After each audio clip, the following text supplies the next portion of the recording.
you may not like XRP, you may not like what Ripple's doing, but the fact is that there is a community behind this group that is undeniable. It's probably the number one community out there in the industry.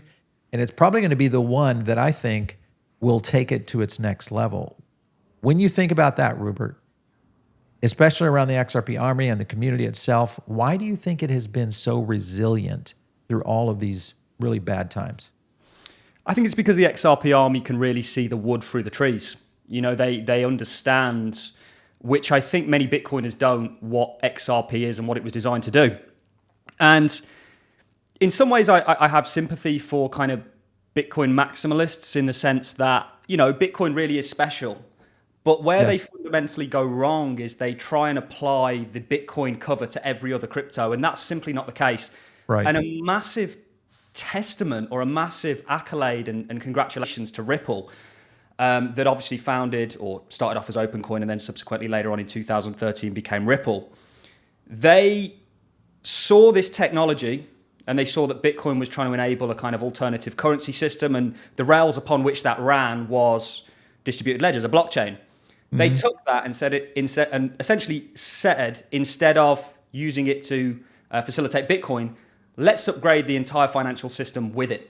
So XRP is fundamentally different in terms of its philosophy, its principles, its design to Bitcoin. And where I think maxis often get things wrong, they get a lot of things right, but what they get wrong is the fact that not everything is trying to be Bitcoin. XRP is not trying to work against the system, with it. And if you look at where we are today, and I'm sure we'll get into that a little bit, it couldn't have been more right on that vision, which seemed absurd back in 2013. So I think XRP holders really have seen the wood through the trees. They see real value, real utility, and a real winner here.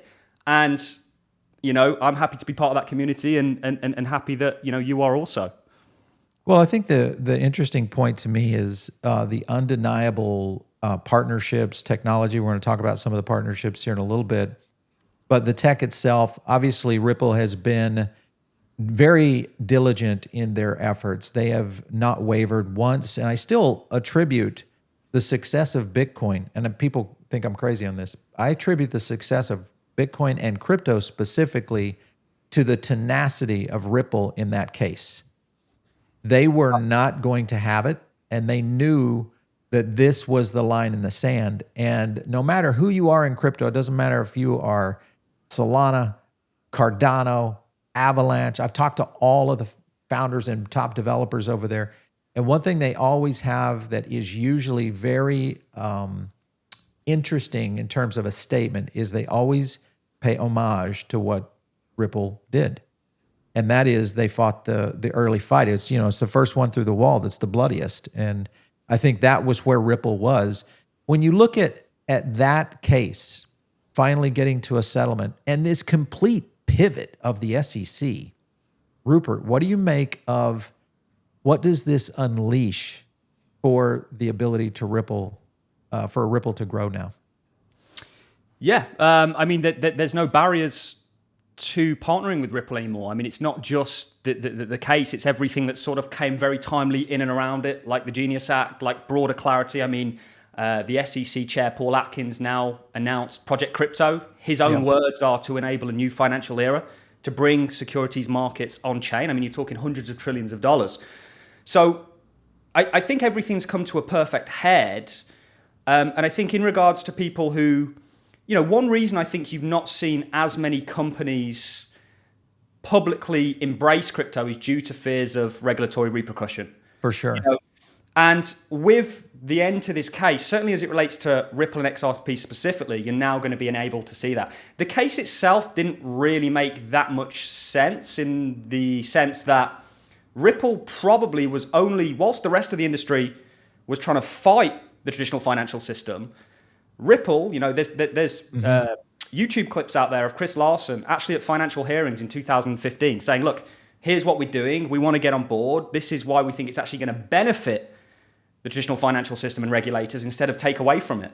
So why this whole case was even brought around in the first place, there's still a lot of unanswered questions about that. I mean, Gensler, the one levying these charges, actually spoke about the need for a bridge currency.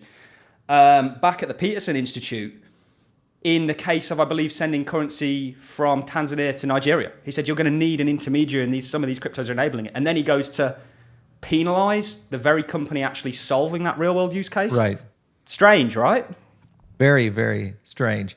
Well, and it's interesting because I think it's almost, you look at the amount. Listen, I've been in and around these high level bankers for many years, and there is a clear strategy in how they go about their business. And one thing I wanted to play a clip of, this was interesting, was Eric Trump yesterday. I'm going to bring this up real quick. And what he said should really show how close we came to, I think, total collapse of not only crypto, but possibly even the financial system. And this is let me kind of bring it over real quick and I'll show it to you guys. And I want to back it up a little bit here and bring it in. Brian, it's infuriating. We had nowhere to go. Capital One stripped 300 bank accounts from me. 300 in the middle of the night. They sent us a letter after doing business for 20-something years. All your bank accounts for golf courses and condominium buildings and hotels, they're all gone in the middle of the night. I mean, how do you pay your taxes? How do you pay your employees? This happened across the board. It happened with JP Morgan Chase. It happened with Bank of America. It happened with First Republic. And this wasn't just happening to the Trumps, people with a lot of zeros on the end. This was happening to conservatives all over the country. We didn't have a damn choice. So before my father, won the election, before my father was in office, we started getting into cryptocurrency. The people in cryptocurrency were being debanked just like Trump was being debanked. Right. And you know what? It's become the fastest growing industry anywhere in the world. It's actually removed a lot of the power from the big banks who have weaponized their platforms against the American people, and I could not be more proud to be. I don't know. Brian, if All right, so I'm going to kick that one off. But what struck me there was the passion behind what Eric was talking about. Whether you like Trump, you don't like Trump, or you look at their family and just say, listen, this family has really done some interesting things. They're going to be one of the families, I think, that will go down in history as being early in many different cases, early in real estate, early in finance, early in entertainment, which is all their hospitality groups. And now, of course, with Wilfy, World Liberty Fi, they're early in crypto.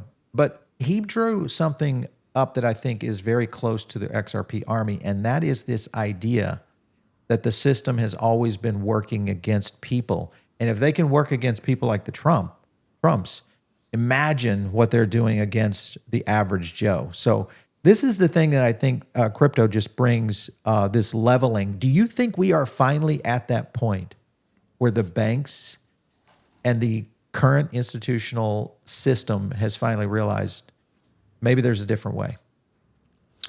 Yeah, I think so. I don't think they can ignore it anymore. I don't think they can fight it legally anymore. I know just a couple of days ago, there was a pushback from a banking sort of association in the United States. Mm-hmm. It essentially cited a loophole that exchanges could use in regards to offering yield on stablecoins. Yep. Now, this terrifies them because if you can offer yield on stablecoins, you're essentially facilitating an alternative, a better alternative, a more yieldly alternative, we should say, to traditional banking. Yeah. And they have basically fought that tooth and nail. Why is it that we don't allow yield to be paid out to stablecoin issuers? That was wrote into the Genius Act. Well, the reason being is because it would really challenge the banking sector. So we're still seeing a major pushback. As far as this technology is concerned, it gets to a point where it becomes so evident that it should be used in replacement of the traditional legacy system and its fragmentations. And it's very much like a switchboard system. Yeah. That they can no longer ignore it. They have no other choice but to embrace it. We see this with technological revolutions throughout history. The internet was a perfect example. You still had major pushbacks, whether that's from the post office, whatever it may be, up until a point where it just becomes so obvious they have to go, okay, now it's time to adopt it. I think we're at that point now. Yeah.